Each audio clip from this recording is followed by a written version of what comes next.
Salut, c'est Trado, je suis content de vous retrouver pour l'analyse technique de SpinGuard qui m'a été beaucoup demandé et qui va donc faire l'objet de l'analyse technique du jour. Donc plusieurs temps dans cette vidéo, tout d'abord l'analyse technique, ensuite la partie trading. Alors on commence par les données hebdomadaires, c'est-à-dire que chaque bougie que vous voyez ici correspond à une semaine de cotation.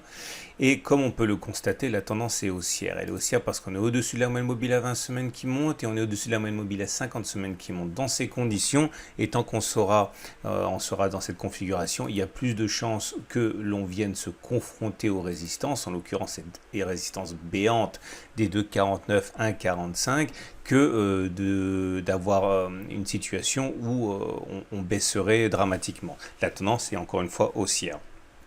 Alors, il faut voir plusieurs choses. Tout d'abord, on a connu une progression colossale, il n'y a pas d'autre terme, hein, puisque en l'espace de une poignée de semaines, hein, l'action a pris, vous voyez, hein, 1500% quasiment. Dans ces conditions, encore une fois, il est complètement légitime qu'une consolidation ait lieu. Et les consolidations, eh bien, on les suit généralement avec les ratios de Fibonacci. C'est-à-dire que si on prend toute la progression qu'il y a eu, on sait que les traders aiment bien rentrer sur des niveaux de Fibonacci. Comme on le voit là, on a retracé finalement 61,8% de la hausse. Autrement dit, on a perdu une partie conséquente de la hausse à laquelle on a assisté et des traders ont commencé à rentrer sur ce niveau des 61,8% de Fibonacci.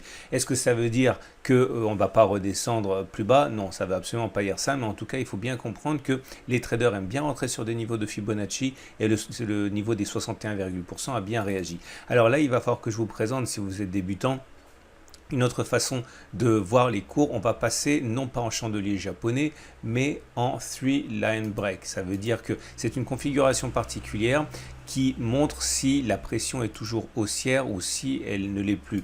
Et là, comme on peut le voir, j'invite à regarder en fait là. Je vais mettre un tutoriel pour savoir comment on utilise ça.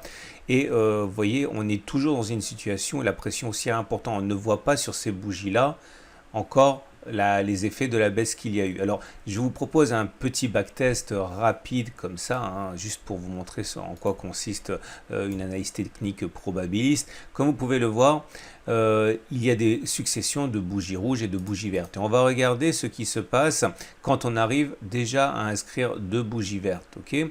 Est-ce qu'après deux bougies vertes, eh bien, il y a généralement une nouvelle bougie verte, ou est-ce qu'après deux bougies vertes, il y a généralement une bougie rouge? Et comme vous pouvez le voir, ça ne s'est pas produit très souvent, mais là, il y a eu deux bougies et il y en a une troisième derrière. Enfin, ça ne s'appelle pas des bougies, ça s'appelle des blocs. Okay? Là, par contre, il y a eu deux bougies, deux blocs verts, et derrière, il y a eu un bloc rouge. Là, vous avez eu deux blocs verts, puis encore un troisième bloc vert et un quatrième. Et là, encore une fois, vous avez eu deux blocs verts, puis encore un troisième, un quatrième, etc. Et là, par contre, ça n'a pas fonctionné. Vous avez eu deux blocs verts, et après, il y a eu un bloc rouge. Tout ça pour dire que, là, par contre, encore une fois, ça a fonctionné. Il y a une série de blocs verts. Donc, si on compte les probabilités, ça fait 1, 2, 3, 4 fois et où ça a fonctionné. Et on a eu une fois, deux fois où ça n'a pas fonctionné. Autrement dit, vous avez deux fois plus de chances statistiquement, si c'était valable, attention, c'est pas valable parce qu'il n'y a pas suffisamment d'occurrence, pour que la belle histoire ne soit pas terminée, qu'il y ait encore une bougie verte derrière. Ok, je reviens sur mon système de chandelier japonais. Et comme vous allez pouvoir le constater, pour l'instant, ça végète. Mais encore une fois, si on s'en tient à ce qu'on a dit préalablement, normalement, ça devrait être une histoire qui termine bien. Maintenant, on va descendre d'une unité de temps. On va regarder les données journalières, c'est-à-dire que chaque bougie correspond maintenant à une journée de cotation. Et donc, forcément, il y a plus de bougies sur le graphe, et on voit par transparence la résistance hebdomadaire qu'on a mentionnée ici à 2,49, 1,45, et on voit également que la tendance, et c'est la bonne nouvelle sur les unités de temps journalières, est également haussière puisqu'on est au-dessus de la moyenne mobile à 50 jours qui monte et au-dessus de la moyenne mobile à 20 jours qui monte. Donc on a créé au passage un support, c'est-à-dire qu'on a rebondi sur cette zone, ce support précaire, il est à 1,0, 1,04, et là aussi, puisqu'on est en tendance haussière, il y a plus de chances pour que l'on monte que l'on ait fait les plus hauts.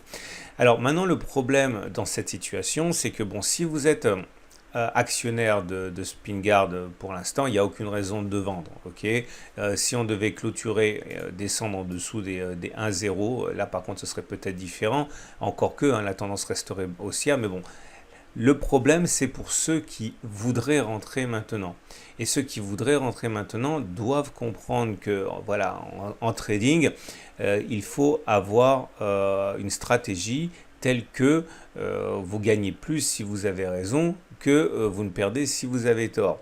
Clairement, ça veut dire quoi? C'est que les résistances sont faites pour être respectées. D'ailleurs, vous voyez, comme on a du mal à passer au-dessus de cette résistance, clairement, ça veut dire également que dès qu'on s'approchera de cette zone, on aura des difficultés. Ça ne veut pas dire qu'on ne pourra pas la traverser. Ça arrive tous les jours, des résistances qui sont traversées et cassées. Mais généralement, les résistances font peur et les résistances sont difficiles à passer. Et ça correspond à votre objectif de gain, on va dire, logique et plausible. Par contre, il faut comparer ça au potentiel de perte que vous avez. Le potentiel de perte que vous avez, c'est le niveau à partir duquel il faut accepter qu'on s'est trompé et il faut accepter de perdre de l'argent et de sortir de son trade avec une perte. Clairement ici, la plupart des traders mettraient leur stop loss en dessous de ce support. Parce qu'en dessous de ce support, si ce support devait casser, c'est comme un rempart, et bien on devrait avoir une accélération de la baisse. Donc si vous faites le calcul, vous avez un potentiel de gain. Si on considère que vous n'assistez pas au contact de la résistance pour ne pas vous mettre contre un obstacle, vous avez un potentiel de 14% et vous avez un potentiel de perte de 26%. À minima. Donc c'est absolument pas logique. Ça veut dire qu'acheter sur le niveau actuel n'a pas véritablement de sens. Encore une fois, c'est différent si vous êtes déjà actionnaire et que vous avez acheté à un prix inférieur. Mais maintenant, clairement, ça veut dire qu'il faudrait que acheter, pour que le ratio gain-risque soit intéressant et que le jeu en vaille la chandelle, il faudrait acheter à un niveau, par exemple celui-là, celui des 1,175. Dans ce cas, vous avez un potentiel de gain de 23%.